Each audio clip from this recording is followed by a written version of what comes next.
Hi, I'm Chris from Acrylic Pixel Games, and this is my game, a game about making a planet. And there are a few things that are really weird about this game. It's been out for about 2.5 months now, so we've gone through the launch and we've gone through the first sale, the summer sale that's just finished at the beginning of July. And the game is sitting at 59% positive reviews, and we've had 44 reviews. So this is a game about making a planet. It's a short, satisfying, incremental game. You merge particles together, so it's a completely unique merging particle system. That was an idea kicking around, and this incremental wave kind of happened, and I kind of caught it at an okay time to still make some money with the game. I'm so happy and proud that I can call myself a full-time indie game developer. That's been the dream for many years. I've been doing game development full-time for like 3 years now, which is really great, and I'm now in a position that I'm making money from the game. So I'm so grateful. That's kind of preluded to the first point that's really strange, is that this is a mixed review game, and so the assumption that I had is that meant that it was like commercially a failure. This game I made kind of solo, so I even made the music myself, made all the code and the art, and the game design assets and everything is all kind of me, and somehow I'm still making a living wage from it, which is great. I can get into the figures to kind of show. So yeah, total revenue for the game, $23,876. So that's kind of gross. What it kind of equates to is, for me in the UK, roughly about, if it trundles along at the same sort of rate, roughly about £30,000 a year sort of wage, the equivalent to, which is roughly what I was on when I left full-time work a few years ago. So to me, a great success. Like, it's been a few years of struggling. This is my third sort of indie game launch, and so by far the most successful one for me, which is great. But yeah, there are a few things that are really weird with it, and I just wanted to talk about it. I just want to make a video just because I thought it was interesting, really, more than anything. And just to see what people's opinions are, if they've had something similar situation, or if they've got any theories for things that I'm missing or not aware of. That would be cool, because I'm a solo indie game dev.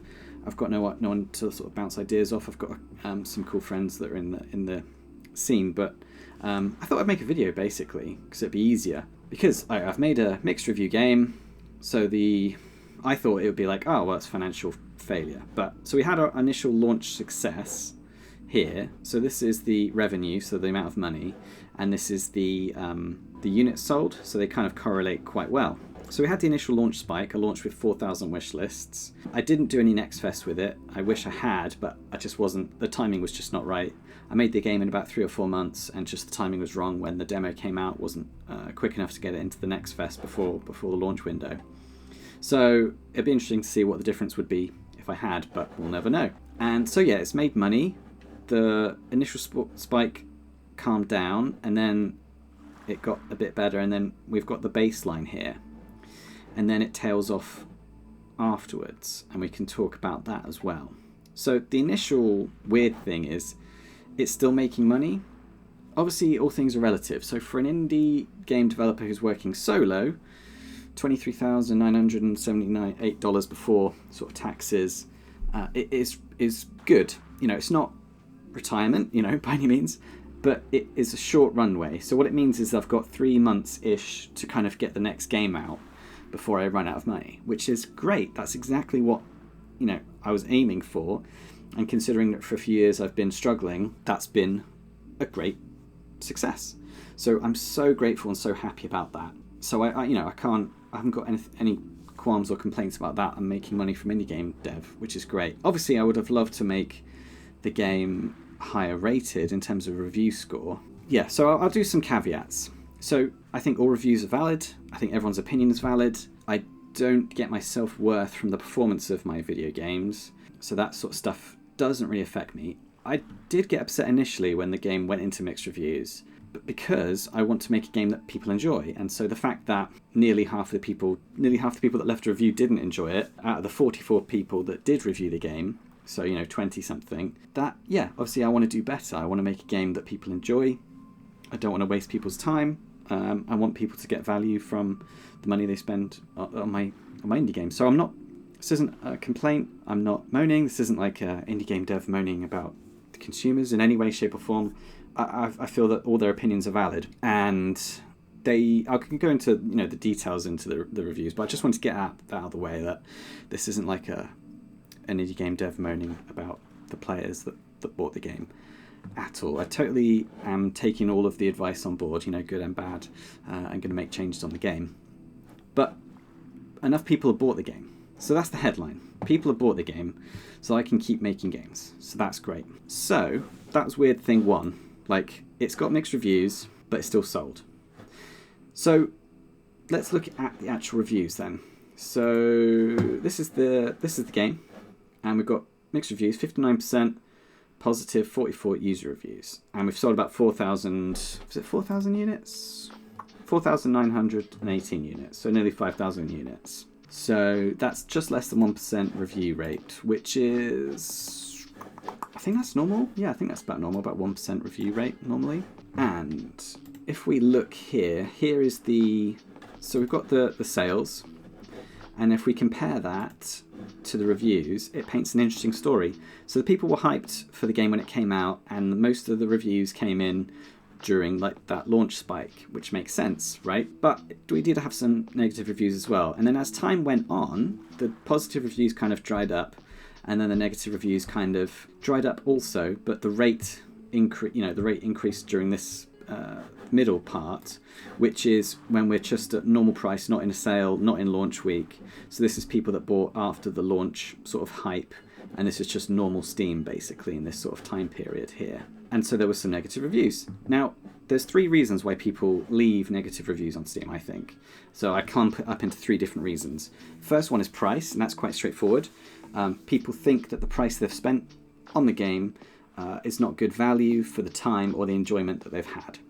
So they're comparing that against similar experiences, similar games, and things like price per hour. They're not doing an actual calculation in the head, but they're going by how they feel, how much time they spent on the game. So price. And yes, about 50% of the negative reviews I've clustered into price. And so when I saw that was a trend, then I did something about it and I reduced the price of the game. So it's now like $4.99, I think, dollars, £4.59. Yeah, so about $4.99. And then since then, the negative reviews kind of dried up, so people think that the price is roughly about correct. To give that some context, it's not the most expensive game per hour out of the incremental indie game scene. It's not the cheapest by far. The only way I could be cheaper is if I had loads of wish lists before launch, and I could afford to sort of give it away at a lower price because the volume of the sales would have made up the difference and still made a sort of livable wage for me. So I had to do it in the middle of the road. I got that slightly wrong. I reduced the price. It's still kind of middle of the road, and then the negative reviews on the price has kind of cleared up since then. So that's one reason. The second reason that people leave negative reviews is things like bugs. So is there any soft locks on progression? Do the settings work? Is there any problems with like Windows? Is there a frame rate issue? Does it slow down? Does it glitch? Can you complete the game? Is there anything like wrong with the game? And quite often on Steam, for indie games especially, reviews are quite hot on that, which is good and correct and right. And yeah, you should launch a workable product. The game doesn't seem to have suffered from many bugs, so it seemed to have come out pretty good. I did update the game as we launched, and some bugs did come through, but it was all minor stuff that most people probably wouldn't have even noticed, and it didn't take away from the player experience in any way. So I'm really, really happy about that. So there are no reviews about bugs at all, which is great. So a big win there. The third reason why people leave negative reviews, and that's half of the negative reviews for this game, is things like what I call like player expectation. So the player expects a certain experience when they purchase a game, whether or not they are aware of it or not. People don't buy games for no reason. There's always a reason why people press the purchase button, and that's all based on marketing. So every interaction that someone has with a video game hopefully is by design and or a recommendation from a friend. And so there are certain things that people experience, their brain does a calculation, and then they have the impulse to buy. So it's a piece of entertainment, it's something to spend your time on, something to enrich your time with, to enjoy, and people get the feeling that they want to spend time on this product, and they spend their money, and then they enjoy their time. If that expectation is not met, so people purchase with a certain understanding of what their experience is going to be, if that isn't met, then people get upset, and that can lead to negative reviews. So quite often some of the reviews said that the game was kind of boring. In a nutshell, it's like there wasn't enough to do, I did everything in the first time, there wasn't enough to keep me interested, I don't feel powerful enough. That was kind of like what the second half of the negative reviews were kind of clumped in as. That's totally legit, like people's expectations weren't met.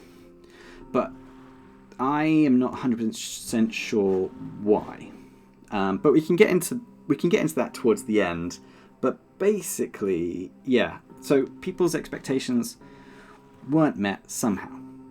This is supposed to be like a chill, satisfying game. Like the main word that everyone used when we had lots of YouTube videos from people like Blitz, Real Civil Engineer, Grey Still Plays, was the word satisfying. Like they all said the word satisfying. The merging mechanic is satisfying.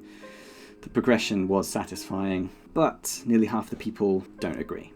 So, I mean, you can't really be satisfying and boring simultaneously. So, yeah, that was another point, that reason why the negative reviews happened. People's expectations weren't met. And that's on the developer. I totally accept that. Right, so that was interesting. The other weird thing that happened, there's like three weird things that happened. If we go back to the sales, we had a summer sale at the end of June, 24th of June to like the 8th of July. And this was the summer sale. So here we can see the revenue, which kind of stays the same. And then here you can see the units, where we've got a very tiny increase, but mainly it's kind of flatlined here from like the base Steam sales. But here is a sale. So any indie game devs will know, and it's true to say that most, like 80% of all Steam sales happen during a sale. That is to say, people purchase games usually during a sale. I launched 10 Bells with Hillfort Games, who's making Long Gone, and we did this at August 24, and it's overwhelmingly positive. So 557 reviews in total, which is great, over a few years, and it's still selling at the moment. And whenever we do have a sale, the sales increase, and most sales happen during a sale. And so I assumed when I went into this summer sale with a game about making a planet, that the trend would continue. But what's happened is, and I've looked at the conversion from the wishlist numbers, the wishlists are still converting during a sale, so people are getting the email. But I think because it's a mixed review game, a mixed review score game, I don't think Steam's pushing it during the sale. So of all the incremental games during the summer sale, my game was one of the lower rated ones, I'm assuming, and I think that is what didn't push any sales. So Steam didn't want to show it on the front page of Steam. And I totally get that. Like, if I was in charge of Steam, I'd be doing the same. Like, mixed review games shouldn't get front and center coverage during sales. Like, I would be the same. So I'm not surprised as such, but it's just unusual because it's never happened to me before. Even when I've had a total flop with a game called Orbs, that was like my first solo game that I launched, that sells like a few handfuls here and there. But those sales are always happening when Steam puts on a sale, like a summer sale or an autumn sale or a winter sale or a spring sale. So it was just very unusual to see a very, very modest increase, and in terms of revenue, just an absolute flat line. Since the sale ended on like the 9th of July, we've then had a decrease. So that's kind of squeaky bum time. So what that's telling me is, are all the people that are on the wish lists, which is about 4,000 still after new people adding to the wish list and people that are converted and bought the game, we've still got about 4,000 wish lists. Is that drying up? So all the people that were going to buy the game have bought the game and now the sales are kind of declining? I don't know. So that's a kind of a concern for me. The third thing that's really weird is that you now know how the sales went. You now know what the review score is, and you know that it's based on price and being boring. When I reduced the price, that stopped, but the boring ones kind of continued. So, with all that knowledge, what do you think that the return rates are for this game? Average return rates for a normal indie game, and similar for 10 Bells, which is overwhelmingly positive, is something between like 10 and 12% return rate. So the people that didn't enjoy the game to the point that they wanted to return it and they've played it within a 2-hour window, it's like 10 to 12%. So guess what the return rate is for a game about making a planet? 17%? 20%? No. It's 7%. 7.1%. So of the nearly 5,000 people, only 339 return the game, which I find very unusual considering that nearly 50% of the people only like the game. 50% of people that left a review like the game. I've got to keep separating that because there's the majority of people, like 99% of people, haven't left a review. So we don't really know what their opinion is of the game other than the amount of time they spent on the game. I've gone through that in like my sales videos if you wanted to look at the time people spent on the game. But generally speaking, 1 to 2 hours for the full game, that's kind of normal and average. So the playtime is kind of like what I expected it to be. It's what I designed it to be. But the return rate is really low. But the review score is really low. What makes it weirder is that this is the first game that I've kind of done like properly. So I made a prototype on itch, and that got 29 reviews, and it's like 4.2 out of 5. And it had tens of thousands of views, tens of thousands of player ratings, 29 ratings, lots and lots of comments, all of which were like mostly positive or like suggesting things to improve or like really like engaging and wanting to have a good experience, or just going, this is great. And you can see here as well, like we've had some big names that have played the game, and like 96.9 thousand, so nearly 100,000 views on this YouTube video from Blitz. He liked the game, and the comments as well, mostly positive. Some people were comparing it to a game about feeding a black hole. Obviously the game is inspired by that game, the mechanics are different, the progression's different. We've actually bundled up with Aramis and Thornity with a game about feeding a black hole. So if you wanted to buy the games together, you can do. So, we're quite on board with that. Yeah, so we had the prototype that was validated. So then I made a demo, and the demo was validated with a 90% positive review. The demo is like the first third of the game. Then we had hundreds of thousands of views on YouTube, and some of the comments were like, it looks like this game, which is fine, that's not a negative review, but most of it was kind of like positive stuff. And then the game came out and initially was positive and then changed to mixed. So that is just strange. I'm not complaining. People's expectations weren't met when they were handing money over to Steam, so I totally accept that. The prototype was free, the demo was free, YouTube video is free to watch. When people were paying for an experience, their expectations weren't met. What goes into that expectation is, under my control. So I gave the game to the content creators. The content creators created entertaining content with it, and people enjoyed that. There's like the capsules, there's the trailer, which shows the game off. There's the game description. There's the long description with the GIFs that show the gameplay, and the description on what the game is like and what to expect, including like multiple game modes, playtime around 1 to 2 hours. So the players are interacting with the game in some way before they purchase the game. I'm not sure why. Maybe you guys have an idea. Something that I've done is creating an expectation that nearly 50% of the people that left a review, let's keep in mind, so 1% of the people that played the game, half of those people, their expectations weren't met. So that's just interesting and strange and unusual, and I don't understand why. So if you've got any, insight into that'd be great. So what I'm doing now, so that's kind of like the video. What I'm doing now is I'm going to work on some more game modes, and hopefully we can get out of the mixed review status back into positive reviews. And then I'm hopeful that when we do like a sale with like 20-25% off, the sales increase. And if the sales increase, I can keep making content for the game. If I make some more game modes, I'm obviously going to make some more game modes regardless of it being mixed reviews, and the reviews don't change, and then it goes into a sale and we don't have a sales spike and it continues to drop off like it was, then I'll have to sort of move on from this game, which would be a real shame, because I want to make something that people enjoy, and I want to address the things that people were concerned with, like it being a bit boring and not much to it after the first couple of playthroughs. So that just depends on how well I do, basically, and how well I can present to the player what the expectation for their 1 to 2 hours is going to be. So we'll just have to wait and see. That being said, if you've enjoyed the music that you've been listening to, that is from my latest game.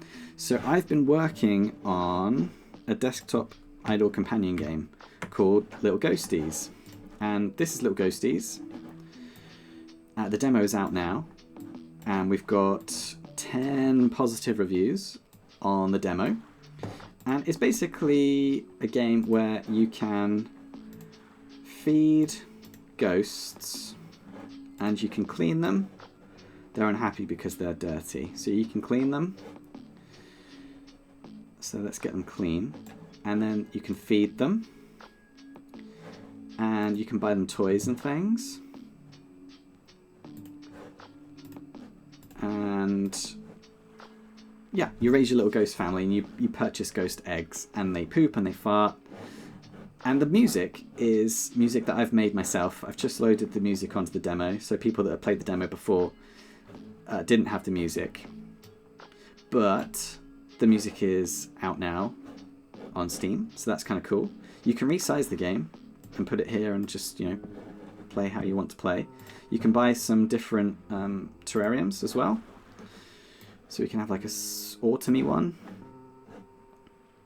So that's kind of cool. That's what I've been working on, basically, which is why I haven't done any more game modes for a game about making a planet, because I wanted to get this demo out. I'm getting married next month. I know, I'm getting married in 3 weeks, which is next month, but I'm getting married in like 3 weeks, which is kind of cool. So I wanted to get this out before then. I've had loads of content creators make content for a game about making a planet, but hardly any making any content for this demo, Little Ghosties. So that's interesting. Is it because it's a desktop idle game? I don't know. That's my theory. This ghost is sad still. If you eat some food, maybe you'll be happy. Oh. Anyway, that's the game. That's what I've been working on. That's why I've not made any more game modes yet. But I was also waiting for a couple of months to try and get an idea of what to do. I reduced the price to see if that would clear up the negative reviews. It kind of has for the most part, but obviously the ones that's saying it's kind of boring are still there. So yeah, and again, I've got to keep in mind it's 50% of 1%, but obviously Steam uses that to help players decide what to buy, and I totally accept that. I totally get that. So yeah, let me know what you think. I'd love to hear your comments, and I'll reply to them. Yeah, thank you for listening to this game dev rant about his really weird journey through indie game development. One thing I've learned is that all games kind of perform differently. So every single one of my 3 launches have all behaved differently. So when I've done a demo, the demos have behaved differently. When I've done a prototype, the prototype has behaved kind of differently. And the success has all been different. So I've had everything from, it's the highest rated anomaly horror game, like 96, 97%. So there's that. But it's sold kind of modestly because we didn't launch very well. This game has launched much, much better, but is reviewed poorly.